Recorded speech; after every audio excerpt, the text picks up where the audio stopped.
Hello साथीहरु, के छ खबर? म चाहिँ कृष्णगिरी ओसाकामा बस्छु हैन, जापानको ओसाकामा। अहिले चाहिँ म कोबे नजिकै माया भन्ने माउन्टेनमा आएको छु। रोपवे त्यस्तो धेरै खासै केही हिँड्नु पर्दैन, त्यस्तो केही तनाव छैन। यहाँ आज चाहिँ एकदमै धेरै बच्चाहरूलाई लिएर आएको रहेछ, स्कुलहरूबाट गक्कोबाट घुमाउन लिएर आएको रहेछ। एकलट हाइकिङ गर्न सक्ने ठुल्ठुला बच्चाहरू चाहिँ तल उरिसकिरहेछ।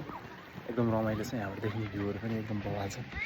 बेलुका आउँदैसम्म बसेर लाइटिङ सहरको भनौँ न तारा चम्किरहेको सहर पनि हेर्न सक्नुहुन्छ है। आउनुहोस्, घुम्नुहोस्, रमाइलो गर्नुहोस्। काम भनेर अब कति उस गर्ने है, कति रुममा थुनेर बस्ने, यसो हाइकिङ साइकिङ जानुहोस्, यस्तै चिसो हावा खानुहोस्, अन्त मस्त हावा लागिरहेको हरियाली एकदम ठ्याक्कै नेपालतिरै घुम्नुहोस्। कोबे चाहिँ कस्तो ठाउँ भने एका साइडतिर हिमालहरू भनौँ न, अब हिमालय भनेर पनि हिमालय नै कि माउन्टेन्स भनेको पहाडहरू, हरियाली पहाड, बिचमा ठ्याक्क थोरै सहर, अनि त्यसपछि फेरि समुद्र, पछाडि पहाड, अगाडि समुद्र। एकदम बवाल ठाउँ।